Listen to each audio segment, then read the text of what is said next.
Door number 3. She's got it going on. You know, these practitioners are very intuitive. And I like that because I love game shows. I love game shows. Game shows give people an opportunity to go on and express and show who they really are and win. Usually when people don't win, they're surprised because they go on expecting to win, right? Like, I'm going on this game show, I'm going to win, or here's what I want, and they expect to win. Imagine if we were to go through life that way. Imagine if we were, in fact, to pick door number 1, door number 2, door number 3, and really get what we wanted and have it open up, and we can see exactly what it is that we're getting. In a sense, we already have it that way, though. So let me tell you this, and I want to see show of hands based on what you think you would do. A super, super rich relative of yours, super rich, like money just falling out everywhere. So rich, doesn't even remember how many bank accounts are available. So rich that not even the grains of sand can outweigh how rich this relative of yours is. You think Super Lotto or the Powerball is rich, richer than Super Lotto or any one of those, okay? So this relative of yours leaves you an inheritance. Are you the person behind door number 1 who, A, have already received that money in mind and has spent it? You got plans for it. You already have received it in your mind. In your mind you have it, you receive it. You're over here making plans on how you're going to spend it. Is that you, door number 1? Or maybe you're door number 2. I ain't wasting my time making plans. I'm going to wait for the check. I'm going to believe it when I see it. Show me the money, and then I'll make plans. Or are you the person behind door number 3 who says, I got the check already. Here it is, right here. But you know what? I'm not going to cash it. Not going to cash it. Not going to deposit it, not going to cash it. Here's the check right here. I'm not going to use it. So, show of hands. Door number 1, have accepted it mentally and already making plans to spend it. All right. Door number 2, I'm going to wait for that money. And then when I get it, I'm going to spend it. Okay? Door number 3, I got the check, but nah, I'm not going to use it. Okay, So, for those of you who haven't turned around to see what your neighbor said, most people voted for number 1. Then the next majority of people said door number 2, and 2 people said that they were door number 3. What if I were to tell you that everybody right here, right now, and those of you live streaming with me tonight are more like door number 3 people? Don't throw tomatoes at me now. Don't curse me out. Stop looking at me like that. What if I were to tell you, hey, you got the check already, but you're not cashing it. You're not doing a daggone thing with it.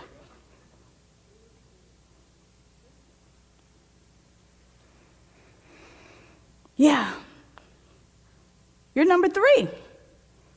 You say you're number 1. You lie to yourself and say you're number 2. But y'all are acting like number 3s. And if it looks like a 3 and smells like a 3, it must be door number 3. And here's the why and how of it. Here's why I'm saying this in jest, but seriously taking a look at our lives, it has already been given. All has been given. God, Spirit, Source is not a God of withhold. We have it already. But it's like having that check and not cashing it in. It is indeed being filthy rich.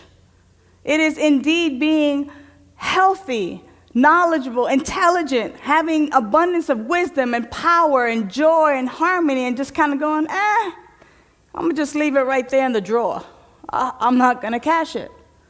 I could be happy beyond all measures, but nah, that's okay. I'll settle for this mediocrity right here. It could be, hey, I can be as healthy as I possibly can, but no, I'll just settle for the flu.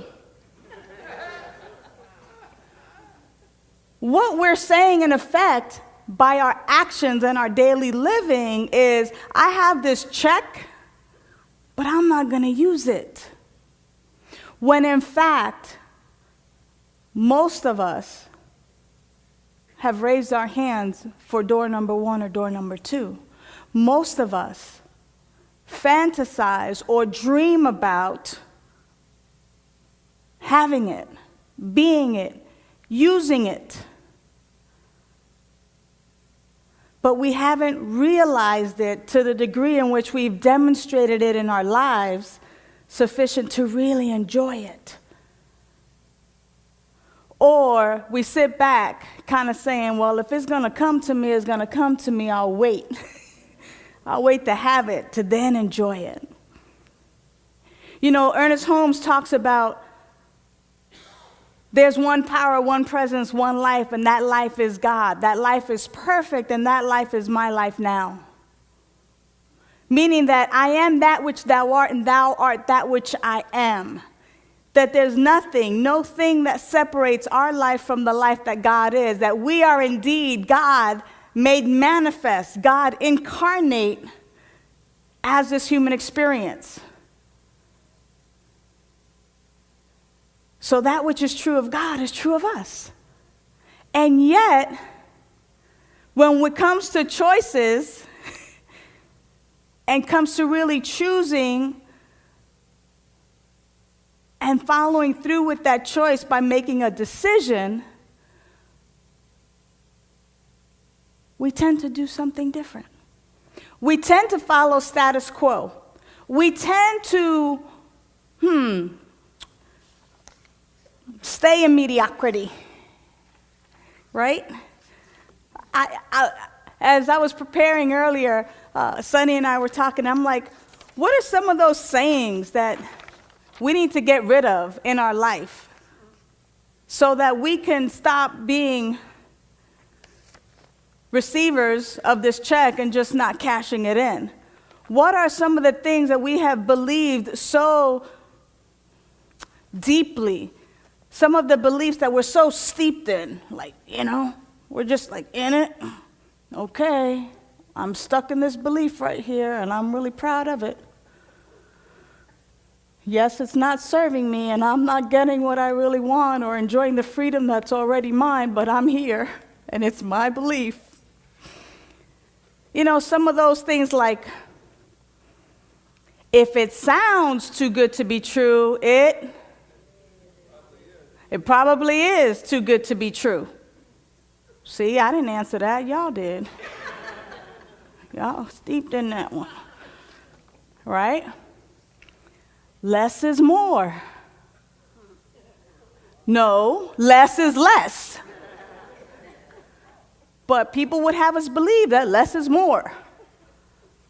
Because they're settling for mediocrity, but they want you to think that you're living this lavish life and less is more. You've seen the commercials. Too rich for my blood. I love this one. Champagne tastes, but beer money. beer money. Yeah. You have champagne taste, but you got beer money. You can only afford some beer, but you got champagne taste. We begin to, I didn't make these up. Oh, you work for a nonprofit? You must be broke. Or, my mama used to say this one all the time. Money don't grow on trees. Who do you think I'm married to? Rockefeller? Young people don't know who Rockefeller is. Only us old folks know who Rockefeller is. Rockefeller, right? Sky's the limit. No, it ain't. No, it ain't. But these are the things that we have bought into to keep us limited, to keep us thinking that we could never amount to anything, or that we can't have or enjoy the freedom that has already been given to us. It's already who and what we are. If I have an apple tree, what kind of fruit is the apple tree going to give me? Apples. It's not going to give me peaches or strawberries or tomatoes. It's going to give me apples because it's an apple tree. And so it is with our life. That our life is that life that God is. God can't help but create perfection and can't help to make manifest in all creation everything that it is. Therefore, the eternal life that God is, I am. The abundance, the love, the joy, the peace that God is already exists within me, but it is to the degree in which I accept it that I make it manifest, that it demonstrates in my life. I certainly love people from Missouri. And even though I've said, we have to see it in here and then make it manifest here. But it's show me what your statement of life is. Show me through the demonstrations of your life what it is that you really believe, what it is that you have really accepted. It's okay to fantasize about what you're going to do with all the money. But if you have the check in your hand, and you don't do anything with it, it's simply talk. It's like being in a dark room and people professing that there's this thing called light. And when the light is activated, we could see each other. Because right now in the dark, we can't see anything. But nobody's getting up to actually go over to the light switch and turn it on or pull the string or crank it up, whatever. It's talking about it, but not taking the action. And see, the action for us is the same thing. Our spiritual practice. Are we busy entertaining? If it's too good to be true, then it's too good to be true. If it sounds too good to be true, it must be too good to be true. Are we entertaining these thoughts of mediocrity? Or are we saying, no, here's my truth, and focusing in on our truth, meditating on it, doing our prayer treatments on it, recognizing it, instilling and removing from the content of our consciousness that which is not the truth, and replacing it with that which is the truth. You see, it's up to you. Just like Ernest Holmes' book says, it's up to you. This is the me month where we get to focus on me. What is it that I'm doing for my spiritual health and well-being? I have this check here, and I'm not cashing it. I have this check. It has already been given. And I am accepting it, or I'm not accepting it. So what is it that we really want? What do you want to experience in your life? What do you want to demonstrate in your life? At the end of the day, when you put your head on your pillow and you review your day and kind of go, wow, are you saying, today sucked? Or are you saying, what a glorious day? I met with my friends, I took a walk, I ate healthy food, they were vibrant and colorful. There was enough money to spare and to share and to treat a friend to breakfast or lunch. I put in a good day's work today. I feel good about my production. I said hello to a neighbor. I pet my neighbor's dog. What are you saying at the end of your day that brings you joy, and that as you reflect upon your day, you can say, here's what has demonstrated in my life. Look how great my life is. Because again, we are acting like the person behind door number 3, when indeed we could actually be and embody the one who says, here it is, and I'm using it. I deposited it, I cashed it. Look, here, I'm redistributing, I'm enjoying. And it's not just about money, but it's about our health, our well-being. It's about joy and abundance and love. It's already been given. It's right here. It's right here.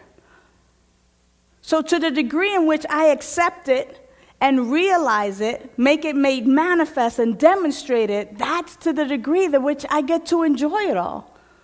Otherwise, it's just a piece of paper. Otherwise, it's just a piece of paper. Otherwise, it's just a thought. It's just a fantasy.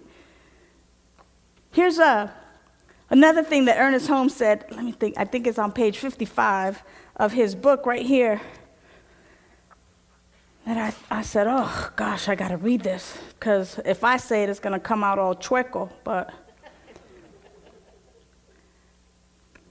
where is it? I wrote it down.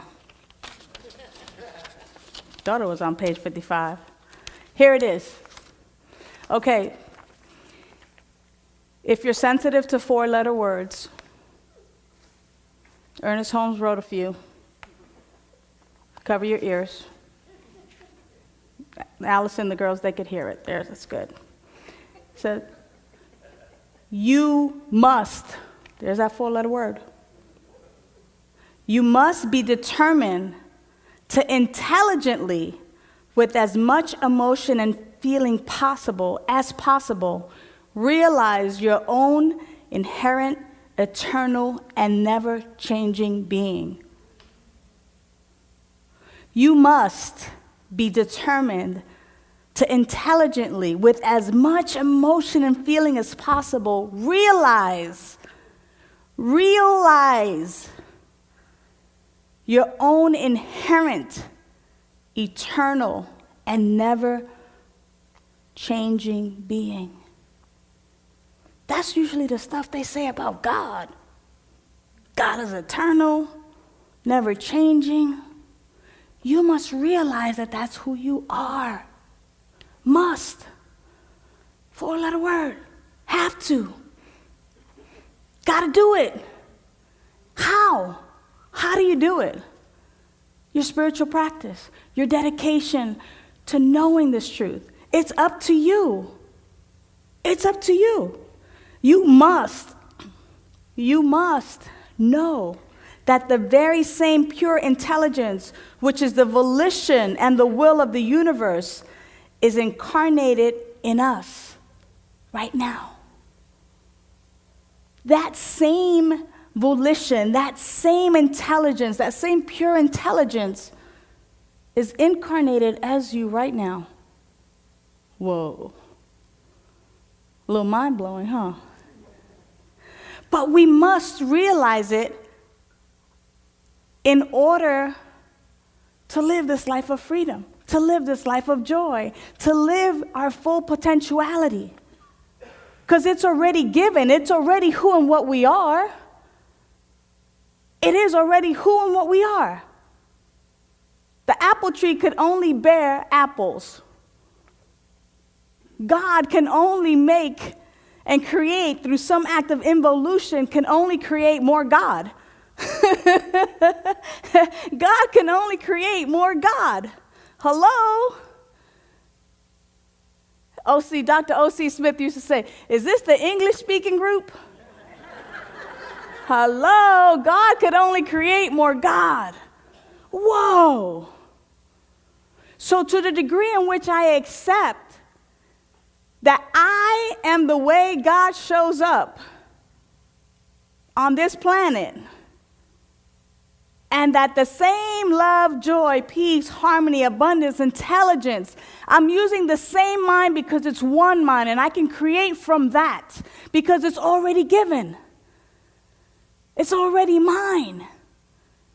But I'm acting like, here's a check. I'm just going to put this check down, and maybe something will happen.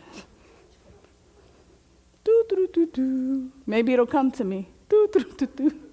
I'll just spend it in my mind. Ooh. I'm in Rome. Oh, Africa. The Philippines. No! Cash that bad boy. Rush to the bank. Hurry up to your meditation cushion. Get in your prayer poses. Hurry. Realize it. Manifest it. Demonstrate it.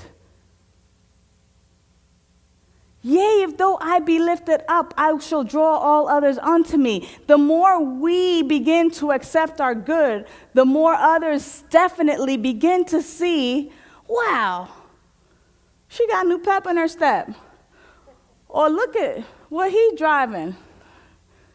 Or wow, that relationship sure is flourishing. I thought it was circling the drain just a few months ago. What are they doing new? They are rushing to their spiritual bank account and investing time in their meditation, in their prayer, in their visioning, in their visualization, in whatever it takes, whatever activity brings them joy. They're investing time and energy so that they might know the truth for themselves, so that they might know that God could only create more God, more of itself, cannot create anything unlike itself. The apple tree cannot produce peaches. It is against the natural law. And the same is true for us. It is our truth that we are it. Do not be confused. Do not let the world of effects trick you or fool you into thinking, I'm just in this little human body. I'm limited. No. We're in these great human bodies that do amazing things. There are organs and systems in place that don't need you to keep them going. Your lungs and your heart are beating, and you're not even conscious of it. There's a divine order in place, and the more and more we stay in flow and connected to it, the more we realize our good, the more we demonstrate who we really are. It is not blasphemy to say, when you see me, you see God, because I am the expression of the Almighty right here, right now. Right here, right now. And God is expressing beautifully and magnificently as each and every one of us. God is no less in one than in the other. God is fully given of itself that we might enjoy this life in this divine humanity, in this divine human body, that we might realize our good, that we might live fully from this place of peace, of abundance, of wholeness, of clarity, of beauty, and divine creativity. God is right where you are, and there's nothing, no thing that can separate you from that life that God is. It is impossible. It is an impossibility. So wake up. Wake up. We don't want door number 3. We don't want any of those doors. We want to demonstrate our good. We want to go and win. We are winners. That's who we are. We want to bathe in that consciousness. We want to bask in the sunlight of the Spirit and know who we really are. We don't want to settle for mediocrity anymore.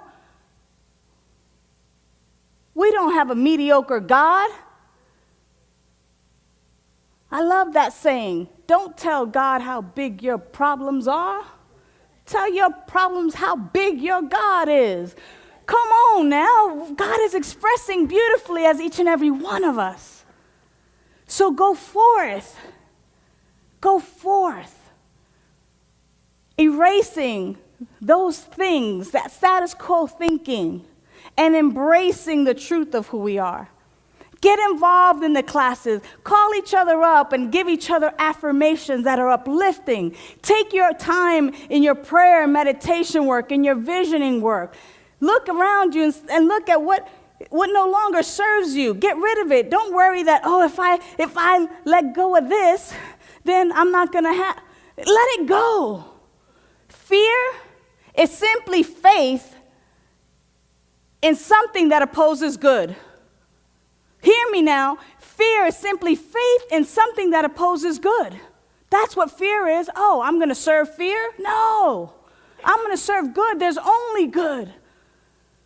There's only good. There's only life. There's only abundance. There's only love and creativity. And so that's where we put our focus. That's where we want to dedicate our time to, because it is up to you. My prayer and meditation time, yes, it benefits because I get to speak about it, right? I get to talk about it and share it with you. But it's only going to help to a certain degree. It's up to you to have your own practice, to anchor yourself in that truth, to clear away the stuff that no longer serves you, the lies, to clean up these hidden beliefs that act as a law unto your life.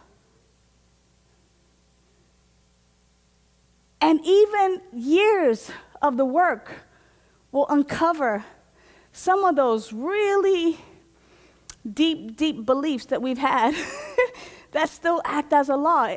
They remind me of like these hidden bones that dogs, dog will dig up and dig, and hide it so well, it's like he'll never find that one again. And that's what some of my stuff feels like, these hidden beliefs. It's like, whoa, when did I put that there?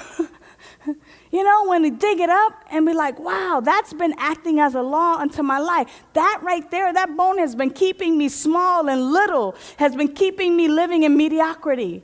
But it's up to us as we do our personal work, as we do our spiritual work. It's like tilling the soil and uncovering all those bones that we've put there that no longer feed us, that are not the truth, that have never been the truth of who we are. So we're going to practice by going into meditation, by going into a few minutes of silence, to just begin to anchor into our awareness and into our consciousness that which is true of our life. And that is that there's only one life. There's one life. And that life is that life that God is. And that life is magnificent and glorious. It is harmony and clarity and abundance and balance and joy.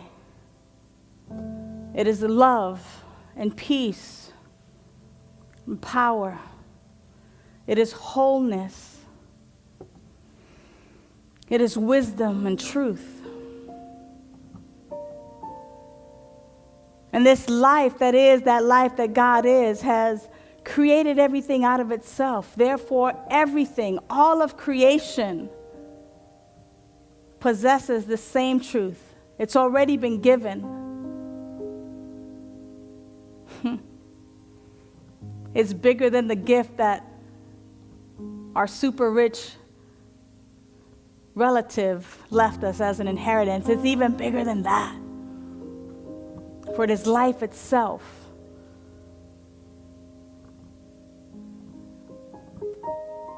We are that life incarnated here in this divine human body. And God is expressing beautifully and magnificently as each and every one of us. And there's nothing, no thing that separates our life from the life that God is. We are participating fully in the one in all these ways. And so we simply just take a few minutes in the silence to anchor in this truth, to recognize the oneness and the wholeness, the abundance, the love, the joy, the peace that is our very life. We no longer have to ask for it, to beseech, to pray to something outside of ourselves. We simply need to realize that it is already ours and accept it. So we realize and accept. Realize that we are love and accept love. Realize that we are joy and accept the joy. Realize that we are abundance and we accept that abundance. And peace and power. All that God is, we are.